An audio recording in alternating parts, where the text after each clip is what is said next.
Ryer Hermance, August 7th, 1749 to November 1st, 1804. St. John's Reformed Church Cemetery, Upper Red Hook. A marble tablet behind the church in the old section, not far from the road, with a Revolutionary War bronze marker to its left.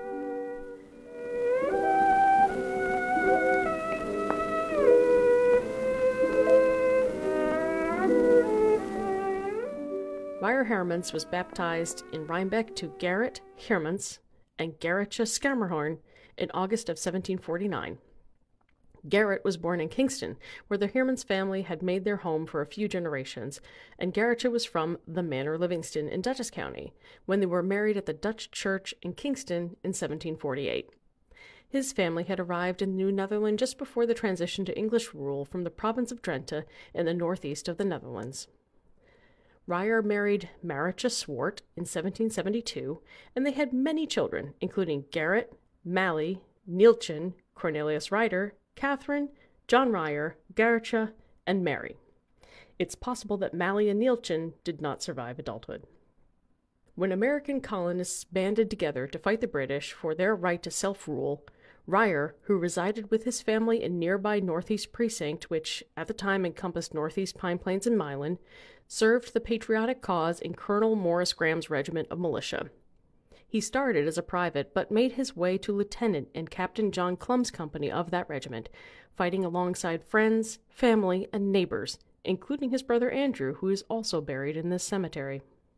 Ryer and his brother both wagered their lives for a better future, a country governed by its citizens, in which he and his fellow white landowners could be free of the oppressive yoke of the English crown.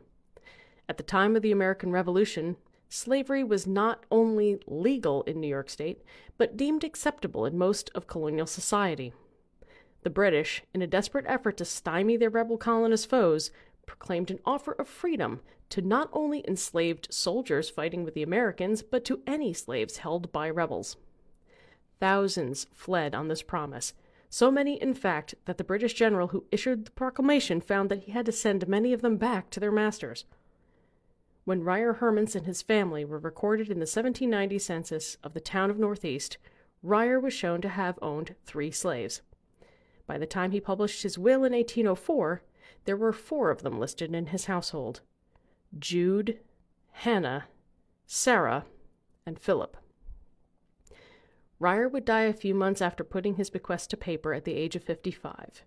When he passed, Jude was to be given to his wife Maritje for as long as she was a widow, but if she remarried, Jude would go to her sons. Hannah and Sarah, referred to as girls in the will, were given to Ryer's daughters Gerritje and Catherine. Philip went to his sons John and Cornelius, until Philip turned 20 in October of 1809. Then he was to be manumitted, quote, provided he procures the necessary certificates which may then be necessary to indemnify my heirs in case of the said Philip being chargeable to the town, end quote. Though efforts were made by legislators following the Revolution to emancipate those held in New York, freedom for all enslaved people in the state did not come until 1827. Slavery was so endemic, acceptable, and deemed necessary in colonial society that even some of our ancestors who risked their lives to free themselves from English tyranny found it difficult to free the people they themselves held in bondage.